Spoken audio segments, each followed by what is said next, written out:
வணக்கம். Welcome to கதை திரட்டு audio books. இந்த வீடியோவில் நம்ம என்ன கதை கேட்க போகிறோம்னா, தவறு யார் மேல் சிறுகதை. வாங்க கதைக்குள்ள போகலாம். இன்று எப்படியும் அந்த வரனுக்கு பதில் எழுதியாக வேண்டும். நெஞ்சை பீரிடும் விசும்பல் எங்கிருந்தோ புறப்பட்டது. அது அவள் எழுத்துக்கும் சிந்தனைக்கும் முற்றுப்புள்ளி வைத்துவிடவே மீண்டும் யோசனையில் இறங்கிவிட்டாள். தன்னுடைய முடிவு சரிதானா? தான் தீர்மானித்திருக்கும் வரன் ஷியாமளாவுக்கு பொருத்தமானவன்தானா? தன் நிலையில் உள்ள எந்த தாயும் அந்த முடிவை தவிர வேறு எந்த விதமான முடிவும் செய்ய முடியாதெனவே பட்டது அவளுக்கு. பால்யத்திலேயே விதவையாகிவிட்ட அவள் நிராதரவான நிலையில் 6 மாத குழந்தையான ஷியாமளாவை வளர்த்து பெரியவளாக்கி இருப்பதே பெரிய காரியம்தான். பள்ளி படிப்பு, வேலைத்திறன், யாவரையும் வசீகரிக்கும் அழகிய முகம், பழகியவர்களை மயக்க வைக்கும் பேச்சுத்திறன், இத்தனையும் நிறைந்தவள் ஷியாமளா. இவற்றுள் ஒன்றையேனும் தேர்ந்தெடுக்காத ஜனங்கள் அவளிடம் இல்லாத பணத்தை தான் பெரிதும் விரும்பினார்கள். எது இல்லையோ அதைத்தான் பெரிதுபடுத்துகிறது இந்த உலகம். இருப்பவற்றுள் ஒன்றிரண்டிற்காகவாவது அவளை தேர்ந்தெடுக்க கூடாதா? பொருள் இல்லாதது அவள் குற்றமா அல்லது அவள் தாயின் குற்றமா?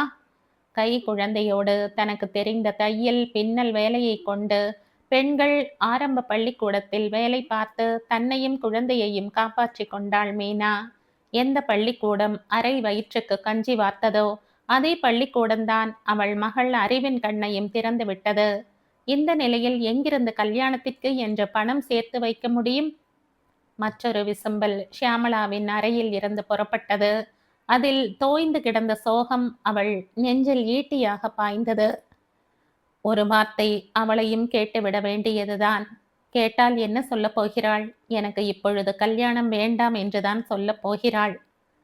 மறுபடியும் பேனாவை கையில் எடுத்தாள். வாசலில் யாரோ வரும் காலடி ஓசை தொடர்ந்தது. உள்ளே யார் இருக்கிறார்கள் என்ற குரல் வந்தது. முன்பின் பழக்கம் இல்லாத குரலாக இருந்தது. வாசலுக்கு வந்தாள். ஒரு பெரியவர் தன் வாசலில் நிற்பதைக் கண்டு, யார் நீங்கள்? யாரை பார்க்க வேண்டும் என்று கேட்டாள். இதுதானே மீனாட்சி அம்மாள் வீடு? ஆமாம், நீங்கள் சொல்லும் மீனாட்சி அம்மாள் நானேதான். உங்களுக்கு என்ன வேண்டும்? நீங்கள் யார் என்கிற கேள்விகள் படபடப்போடு வெளிவந்தன. வந்தவர் தான் குறித்திருக்கும் வரன் வீட்டை சார்ந்தவராக இருக்கலாமோ என்கிற சந்தேகத்தில் அவரை மரியாதை கண் கொண்டு நோக்கினாள் மீனா. என்னை யார் என்று கேட்கிறாய்? நான் யார் என்று சொல்ல? ஏன், உன் தந்தை என்றுதான் வைத்துக் கொள்ளேன். உன் பெண்ணுக்கு கல்யாணம் செய்ய போவதாக கேள்விப்பட்டேன். அது விஷயமாக பேசி போகவே வந்தேன். சந்தேகமே இல்லை, வந்தவர் வரன் வீட்டை சேர்ந்தவராகத்தான் இருக்க வேண்டும்.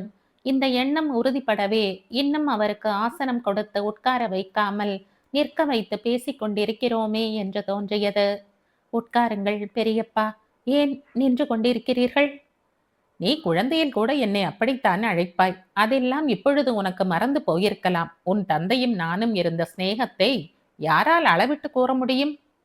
அவர் பேச்சு வேறு திசையில் திரும்பவே அவள் யோசனையும் அதை பற்றி தொடர்ந்தது. வந்தவர் வரன் வீட்டை சேர்ந்தவரா அல்லவா என்பது தெரியாமல் அவரிடம் எப்படி பேச்சு கொடுப்பது என்ற எண்ணத்தில் மௌனமாக இருந்தாள். அவள் மௌனம் வந்தவருக்கு பேச சந்தர்ப்பம் அளித்தது. உன்னிடம் வெட்டியாக பேசி நேரத்தை போக்கிக் கொண்டிருக்க வரவில்லை அம்மா. உன் பெண்ணுக்கு கல்யாணம் என்று கேள்விப்பட்டேன். இருந்திருந்து ஒரே பெண்ணை வைத்து கொண்டு கட்டி கொடுக்கப் போகிறாய். தகுந்த இடமாக பார்த்து செய்யக்கூடாதா? பெண்ணின் விஷயத்தில் தாய்க்குள்ள அக்கறை வேறு யாருக்குமே இருக்க முடியாதுதான். ஏதோ கேள்விப்பட்டேன், வந்து கேட்டுவிட்டு போகலாம் என்று வந்தேன். தான் ஒரு தவறு செய்யும் போது உரைப்பதை விட அதை பிறர் சுட்டி காட்டும் போதுதான் அதிகமாக உரைக்கத் தொடங்குகிறது. மீனாவும் அந்த நிலையில்தான் இருந்தாள். பெரியவரின் ஒவ்வொரு பேச்சும் அவள் நெஞ்சில் ஈட்டி போல பாய்ந்தது. எதுவும் பதில் உரைக்காமல் மௌனமாகவே இருந்தாள். ஏற்பாடு செய்ததுதான் செய்தாய். அந்த பெண்ணை ஒரு வார்த்தை கேட்டு அவள் கருத்தையும் தெரிந்து கொண்டாயோ? இல்லை என்பதை மீனா ஒப்புக்கொண்டாள். பெரியப்பா, நீங்கள் யார் என்பதே எனக்கு தெரியவில்லை. என்றாலும் என் குடும்பத்தில் அக்கறை கொண்டு என் வீடு தேடி பேச வந்திருப்பதால் என் வாழ்வில் உள்ள குறைகளையும் தங்களிடம் மனம் விட்டு கூறி ஆறுதல் பெற விரும்புகிறேன். வயிற்றுப்பாட்டுக்கே தாளம் போடும் விதவை தன் பெண்ணுக்கு உயர்ந்த வரனாக பார்ப்பதென்பது நடக்கிற காரியமா? தன் சரிதத்தை எடுத்து கூறி பலவீனத்தை மறைத்து தன் கட்சியை சரியானது என்று சாதிக்க துணிந்தாள் மீனா. ஏனம்மா, உன் புருஷன் வழியில் பந்துக்கள் யாருமே இல்லையா? இல்லை என்றுதான் சொல்ல வேண்டும். உன் கணவரின் தம்பி ஒருவர் இருப்பதாக கேள்விப்பட்டேனே, அவரும் நல்ல நிலைமையில் இருப்பதாகவும். பெரியப்பா, அந்த கொலைகாரனை பற்றி இன்னொரு முறை. நான் தெரிந்தவரை அவர் அப்படி ஒன்றும். ஆனால் அவரை உங்களுக்கு தெரியுமா? நேரடியாக தெரியாது, கேள்விப்பட்டதில். என் கணவரை கொன்றது அவன்தான். என்னால் நம்ப முடியவில்லையே. முடியாதுதான். கொலைகாரன் ஒரே சமயத்தில் கொலை செய்வான். ஆனால் இவனோ அவரை அணு அணுவாக வாட்டி உயிரை மாய்த்தான். நீ சொல்வதொன்றும் புரியவில்லையே அம்மா. புரியாதுதான். புரியும்படியாக சொல்கிறேன், கேளுங்கள் என்று தொடர்ந்தாள். எனக்கு விவாகமான போது என் கணவரின் தம்பி ராமுவுக்கு 7 வயசு. என் கணவர், ராமு, மாமியார், நான், இந்த 4 குடும்ப மனிதர்கள். பெரியவர் இறந்து போய் பல வருஷங்கள் ஆகியிருந்ததால் என் கணவரின் வருவாயில்தான் அந்த குடும்பத்தேர் ஓடிக்கொண்டிருந்தது. துருவென்ற குழந்தை ராமுவின் சுட்டி செயல்கள் யாவருக்கும் சந்தோஷமாகத்தான் இருந்தன. வயசு வளர்ந்தது, ஆனால் விஷமம் போகவில்லை. வர வர ராமுவின் துஷ்ட செயல்கள் வீட்டோடு நிற்காமல் வெளி வீடுகளிலும் பரவத் தொடங்கவே அவனை பற்றி கவலை உண்டாயிற்று. அந்த கவலை மனதில் தாங்காமல் தானோ என்னவோ அவன் தாய் கண்ணை மூடிவிட்டாள். தாயின் நச்சரிப்புக்காக கொஞ்ச நஞ்சம் அடங்கி வந்த ராமு அவள் மறைவினால் கட்டவிழ்த்து விட்ட காளையைப் போலானான். அண்ணன் எந்த நேரமும் வீட்டில் இருந்து அவனை அடக்கி கொண்டிருக்க முடியுமா? அவர் விடிந்து போனால் அஸ்தமித்துத்தான் வீட்டுக்கு வருவார்.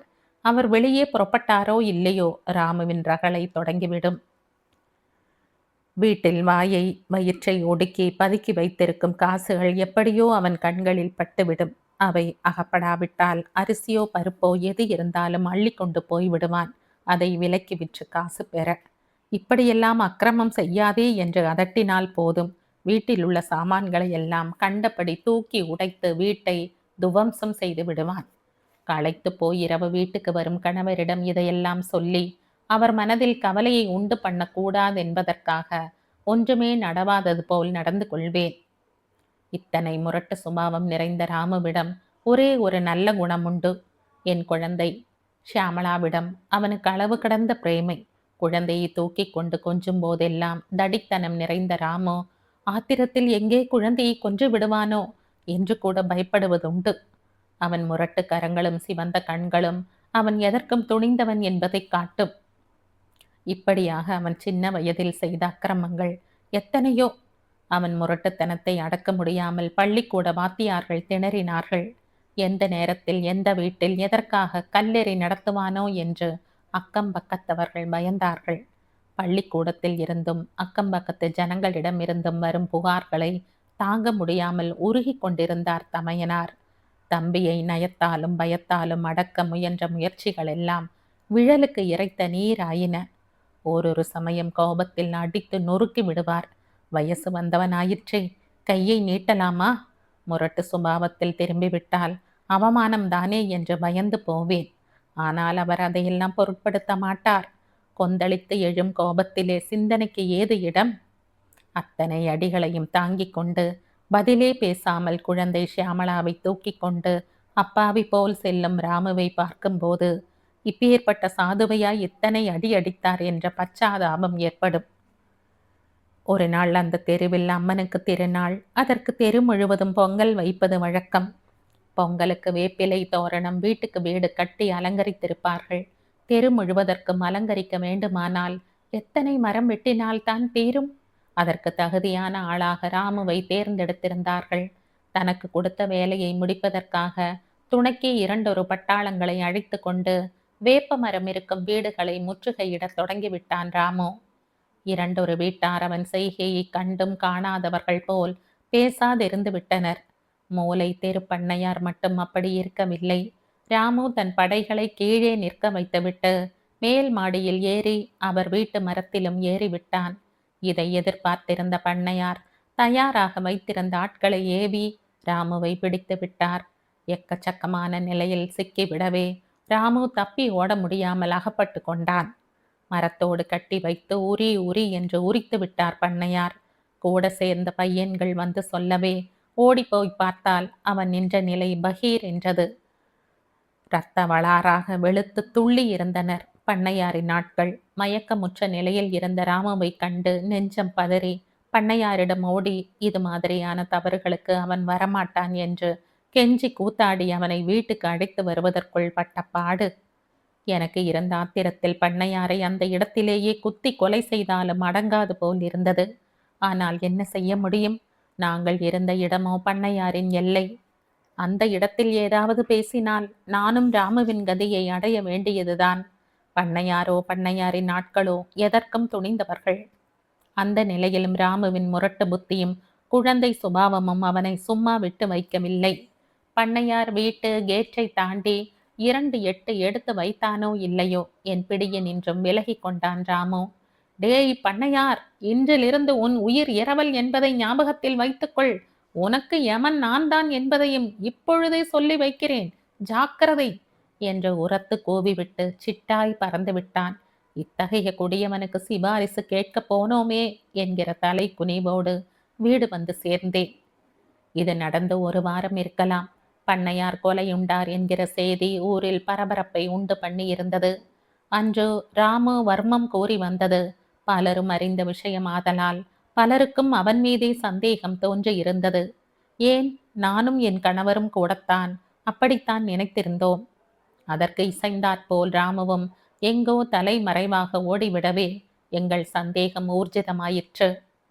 நாங்கள் செய்த குற்றம் ஒன்றும் இல்லையானாலும் போலீசார் எங்களை சும்மா விட்டு வைப்பார்களா?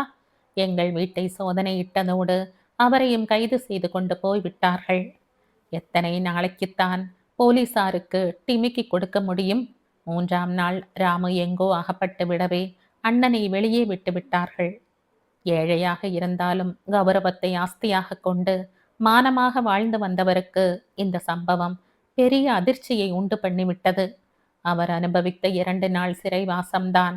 அதுவும் அவர் குற்றத்திற்காக அல்ல, தம்பி செய்த தவறுக்காக தண்டனை அவருக்கு. அதுதான் அவர் சாவுக்கு காரணம். அந்த அதிர்ச்சியிலேயே மனம் உடைந்து திடீரென்று கண்ணை மூடிவிட்டார். இப்பொழுது சொல்லுங்கள், அவன் கொலைக்காரனா இல்லையா என்று. நீ சொல்வதை கேட்க துக்கமாகத்தான் இருக்கிறதம்மா என்று நிறுத்தியவர் ஏதோ நினைத்து கொண்டவராய் மேலும் தொடர்ந்தார். பண்ணையாரை கொன்றது அவன் அல்லவென்று நிரூபணமான பிறகு அவன் உன்னிடம் வந்தானா இல்லையா? ஏது, எல்லா விபரமும் தெரிந்து கொண்டிருப்பீர்கள் போலிருக்கிறதே. வந்தான், ஒரு நாள் வந்தான். பண்ணையாருக்கு இவனைப் போல் எத்தனையோ விரோதிகள். அவர்களில் ஒருவன் கொலை செய்ய போக பழி ராமுவின் மீது சார, அதனால் தான் என் வாழ்க்கையை இழந்தேன். ராமு பண்ணையாரை கொல்லவில்லை. ஆனால் அவன் கொலைகாரன் என்பதை என் உள்ளம் மறுக்க முடியுமா? நான் மறுத்தாலும் என் விதவை கோலம் மறுக்க துணியுமா? என் கணவரை கொல்லாமல் கொன்று என் வாழ்வை பலி கொண்ட கொலைக்காரனை ஏற்க என் மனம் துணியுமா? ஆகவே விடுதலையாக வந்தவனை என் வாசற்படி ஏறக்கூடாதென்று நிர்தாட்சண்யமாக மறுத்துவிட்டேன். கெஞ்சி நான் கூத்தாடி நான் அழுதான் விழுந்தான். உறுதியாக அவனை ஏற்க மறுத்துவிட்டேன். எங்கோ சென்றான், எப்படியோ பிழைத்தான். இப்பொழுது ஊரில் 4 பேர் மதிக்கும் பிரமுகனாக இருக்கிறான். அவன் எதுவாக வேண்டுமானாலும் இருக்கலாம். ஆனால் என் மனம் மட்டும் அவனை கொலைகாரன் என்று நினைத்தே அவன் உதவியை ஏற்க மறுக்கிறது. எத்தனையோ முறை தன் தப்புக்கு பரிகாரமாக என்னை வைத்து காப்பாற்ற வேண்டும் என்று முயன்றான்.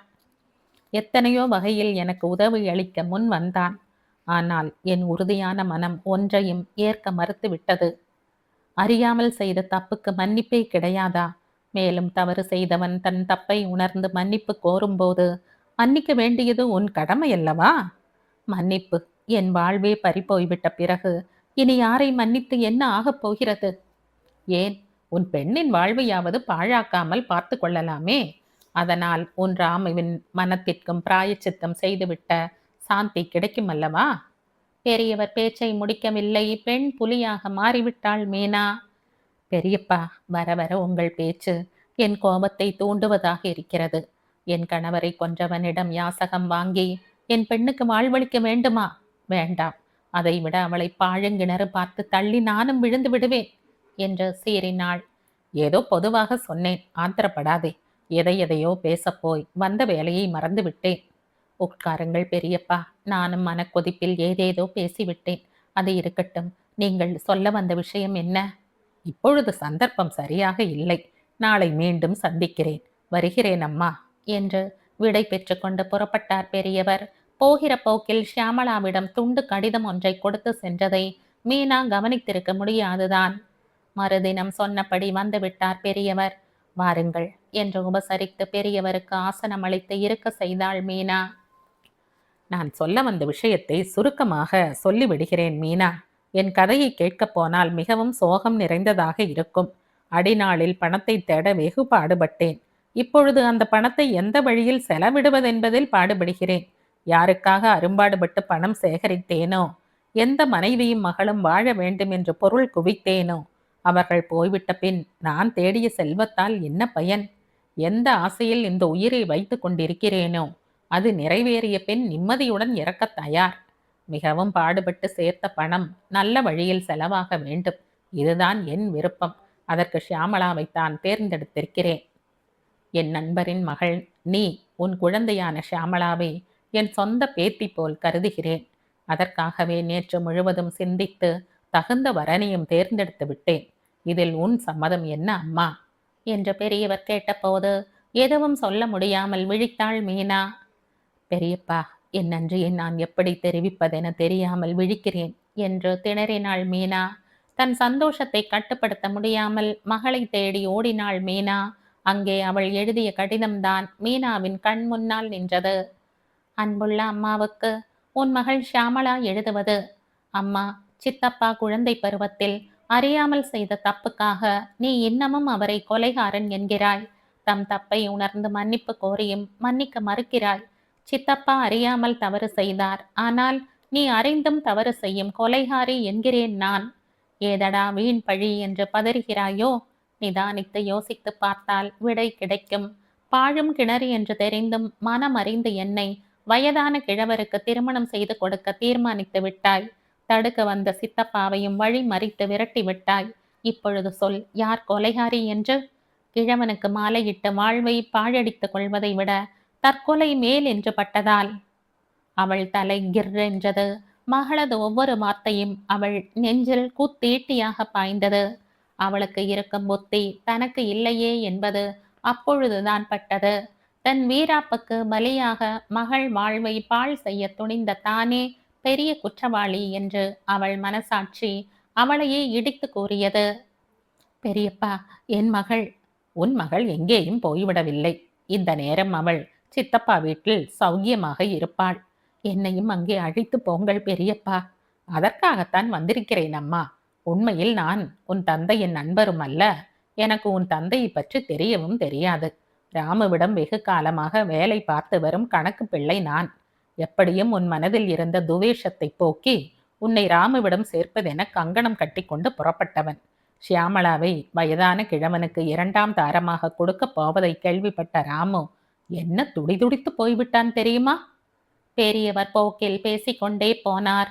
மீனாவின் மனமோ எத்தனை வெறுத்தும் மனம் சளைக்காமல் அவள் குடும்ப நலனையே பெரிதாக கருதி நிற்கும் ராமுவையே நோக்கி சென்று கொண்டிருந்தது.